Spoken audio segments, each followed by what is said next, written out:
Hi everyone, it's Kerry. Welcome to my channel, and today is Vlogmas day 7. So I just wanted to share with you what you need to look for when you're buying a new build house. So my husband and I have bought 2 new build houses and 1 renovated house, but it's really important to think and properly research where you're going to buy, but also equally important is to make sure you actually research the builder. So as we know, there's loads and loads of building companies within the UK, and we also know that lots of houses need to be built to be able to cover the rising population that we have. But it is really important, like I say, to make sure that you research your builder. So look for reviews for all of them.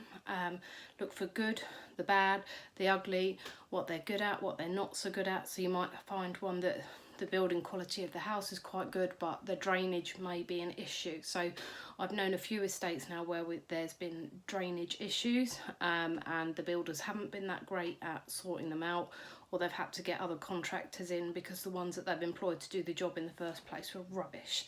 So make sure you research the builder, as well as looking at the area that you're in. And also, it's so easy to get romanticised, carried away with the romance of having a brand new build house. So again, just make sure you do your research, and also make sure you do your research, your own research, other than what the solicitors will do for you. So one of the things that came up on or after the searches were done, and this didn't actually arise until probably near enough 3 years after we've bought our current place where we're at now, is that there had been a licence permitted by the government to build a waste incinerator very close to us. Now the builders didn't tell us about this, and I wouldn't have expected them to. They should have, but what builder's going to tell you that there's going to be a waste incinerator built within a mile of your home?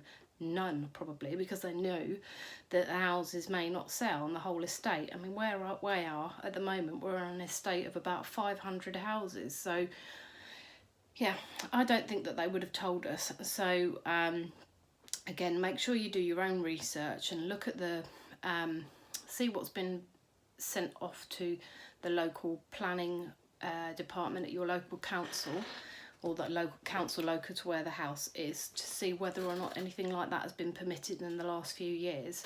This one only came about because they were then, and the name of the company was Cavanta, were trying to get the environmental licence or the environmental permit to be granted before they could actually start building. So they bought the land a few years ago, and it was laid dormant until recently, when they've started making or doing all the groundworks for it. So I can't stress that enough, because if we'd have known that before we moved here, it probably would have made us think twice about purchasing the house. I mean, we love the house, don't get me wrong, but it's really, really important to do that research. I wish we had, and I wish we would have known. But again, it's a new build house. We got carried away with it. We got carried away with the romance of having a brand new house, knowing we were going to be the first people ever to live in it.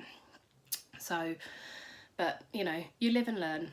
And then when it comes to, if you've made your mind up on what house that you want to buy, most builders won't actually haggle on the price now. You can try, but we were told that they wouldn't haggle on the price, because if they were to do that, the mortgage company wouldn't then lend out on it, because they said that all the houses needed to be the same price.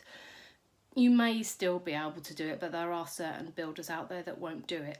So if they're not going to then haggle on the price at all, you see what extras you can get thrown in. So here we weren't again allowed to haggle on the price, but we managed to make sure that they threw in all the flooring throughout the house. So the carpets, the upgraded tiles in the kitchen and in the downstairs loo, and all the bathroom, the linos, everything like that was included. We could have had a washing machine and dishwasher included in that as well, but we decided not to go for that, and decided to get them to pay our stamp duty instead. So that was when we had to pay stamp duty for a house of this value. So yeah, haggle, see what you can get. Expect delays and then alterations to your move-in date. It's inevitable. We were originally told that we would get in by the end of May, then it got moved to the end of April, and then it got moved back to the end of May. So although the date didn't eventually move, we did then still have issues obviously with the buyers that were buying from us. They had to be really patient and wait until the house was built and ready, done for us to move into. So expect those delays and make sure that your buyers are aware. If you have got something to sell, make sure that your buyers are aware that you are buying a new build house, and so then that way hopefully you won't get as much pressure from them. Again, another thing that you can do is have a look for any Facebook groups for the estate. So there wasn't one when I bought here, so I actually ended up setting one for myself. So I've now got nearly 500 members in that group. But it's a really good way to find out what the issues are on site, to get an idea of the type of people that you are going to have as your neighbours, to see whether or not, you know, it's a nice neighbourly place. It's also a good place to have a look and see whether or not there are any types of common issues. So around here, like I said, there's been some drainage issues, there's been some quality issues with the builds of the house. Now we had 2 different builders here, and it actually ended up being the lower end builders that had less complaints than the higher end builders. So you would have thought that that would be the other way around, but it turned out not to be the case. So Facebook groups, good one to go for. And then once you're in, and I would always recommend this, that you read your utility meters, your gas, your water and electric. Don't just take what the builders have given you. Get them to come round with you on the day that you move in and take the readings together. Then that way you can't get stung for any electricity that you haven't used.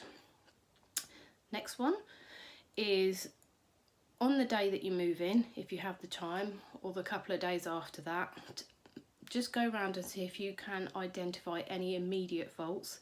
If you can, like we had one in our downstairs loo, in the sink was leaking, and we also had another one when we tried to plumb the washing machine in that the plumber hadn't tightened up the U-bend properly on the waste pipe. So whenever we put the dishwasher on, well, not the dishwasher, the washing machine, all the wastewater would flood out onto the kitchen floor. I mean, we were quite lucky because our kitchen floor is tiled, so it didn't lift anything up and get under the lino at all, because there was no lino. But just look for those immediate faults, and if you've got them, get straight onto the builders so that they can get somebody out to amend that and correct it for you as soon as possible. And then I'd go on to making your full snagging list.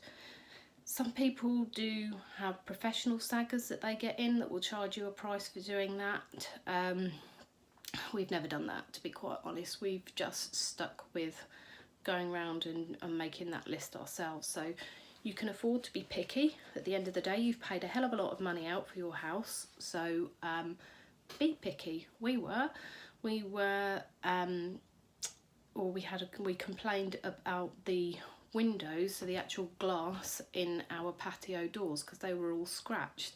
So we complained about it, and I think within a few days we had the glazing company back out to take out those pieces of glass and put the new ones in. We also had a broken window as well, but that managed to get picked up on before we moved in. We had already pointed that out on one of our walk rounds around the house. So yeah, I think that's pretty much it when it comes to buying a new build. Enjoy it once you get in, but yeah, be picky, do your research. They are the biggest things that I can, or the biggest recommendations that I can give. So I hope that's been informative for you, and that you've enjoyed this vlog. I do vlog on a number of different issues or a number of different themes, so if you have liked what I've said today, then please hit the like button, and if you would like to see more, then please hit the subscribe button. And thanks very much, and this ends vlog 7 of Vlogmas. Bye!